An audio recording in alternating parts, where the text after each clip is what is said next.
Well, certainly by now you've had the chance to see the movie Wicked, and I bet you cried.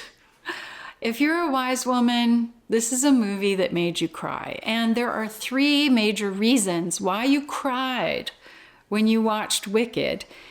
And they're the same 3 secrets as to why now is the time when we women are rising into our power. And I don't just mean our power as executives or our power as pretty girls or our power as wealthy, although those all, have their power. I'm talking about our magical power, just like in the storyline in Wicked and the reason why you cried. So let's look at these 3 reasons, okay? Reason number 1, why you cried your eyes out at Wicked, the movie, is because you too have been teased for your magic. You've had people, probably since you were a kid, give you a hard time for being dreamy, give you a hard time for having too big of an imagination. Maybe gave you a hard time for not being tough enough. And this sensitivity, now, this empathy and this imagination all point to your intuitive power. And yet these are the things that you may have gotten teased for, derided for, maybe condescended for, and that you felt like when you grew up you had to put them away. You had to study hard, be a straight A student, ask me how I know. A valedictorian, go to Stanford, Because the other stuff, your deeper gifts that you saw when you looked deep into your eyes as a little girl in the mirror, Sure. Those deeper gifts weren't seen, weren't known, and you may have even convinced yourself that you would never be seen and know.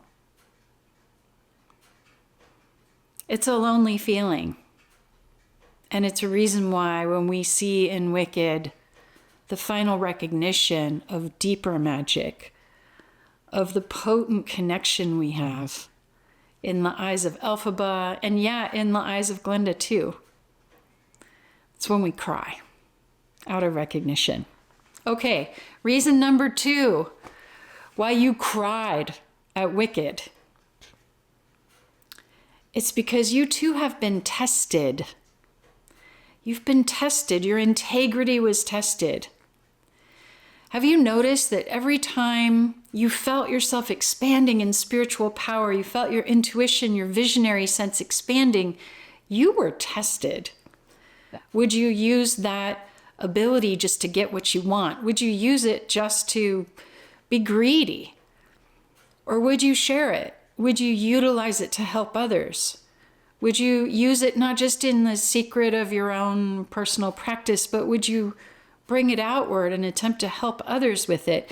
Did you notice that when you did bring it outward and attempt to help people with it, your power increased? It's like your clearance level went up. This is the same kind of testing we saw Elphaba go through in the movie, right?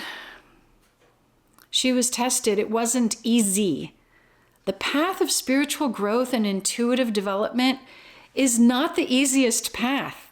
It's a path of constant shadow dancing, constant willingness to step up, to take a leap, to try to do it the right way in accordance with the highest good. If you get lazy with your spiritual power, it just becomes shamanic party tricks that doesn't drop into this deeper ability as a co-creator, as a channel of genius. So if you've been tested, if you felt those times in your life, if you can think back and even point to those times in your own life where you knew you were being tested, and yet you stayed true to your intention for the highest good, you stayed true to your values, you stayed true to your service, your path, boom, that's when you got the upgrade. That's when you got your wings. Third reason why you cried, if you were like me, you cried like a blubbering idiot during Wicked. And the third reason why is because it's time to heal the web of sisterhood.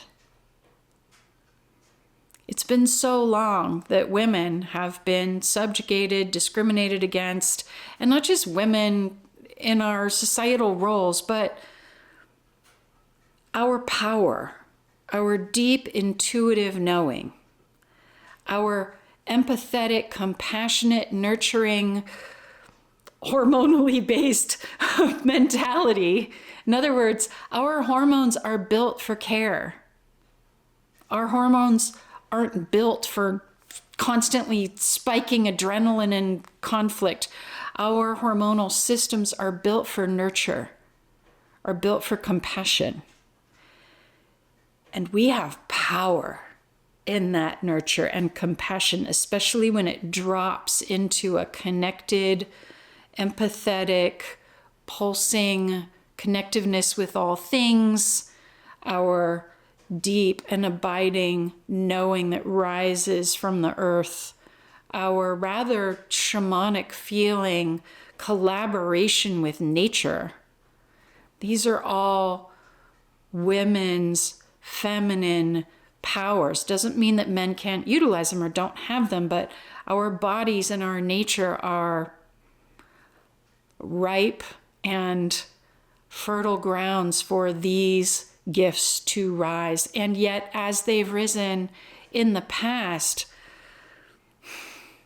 in a culture that doesn't value them, in a culture that has left women feeling desperate to clamor for the few spots of glory, of wealth, we women have often turned against one another. That teasing, that derision has often come from women on women, because as an oppressed class, we're competing for the scraps.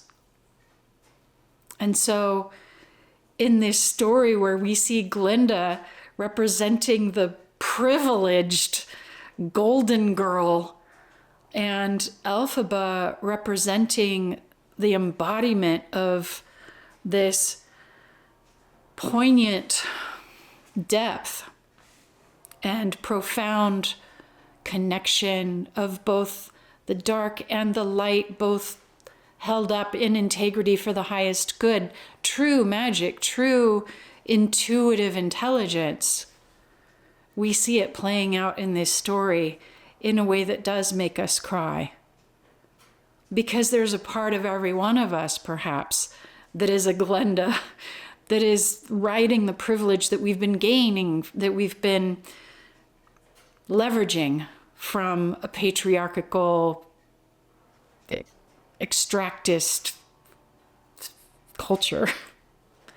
And we have a part of ourselves that is the Elphaba, the one whose gifts are so palpable and beautiful and strong, but also vulnerable and forces of nature. We have both of these parts in ourselves, and we have each played the part on either side in our lives, this lifetime and other lifetimes. And so when we see the reconciliation happen, the coming together of these feminine archetypes, we cry. And we're not even sure which of the two we are, because we're both. In many, many ways, we're both. And somewhere deep inside of us, we know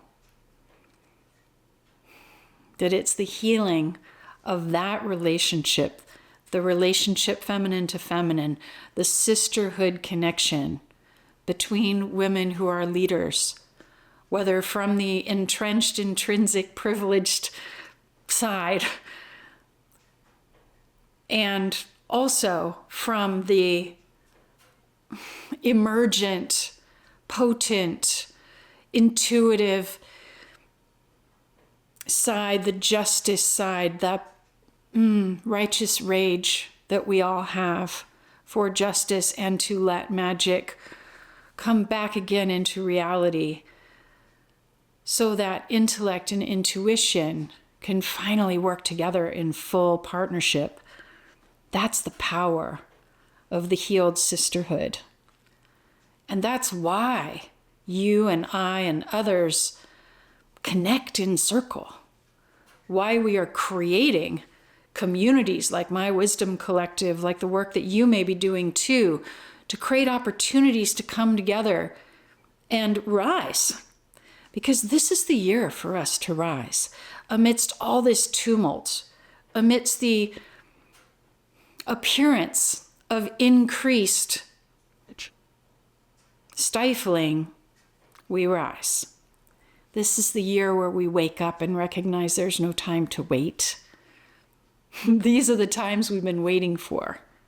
And we are the Elphaba and Glenda we've been waiting for. So thank you for doing what you're already doing, and thank you for crying at Wicked.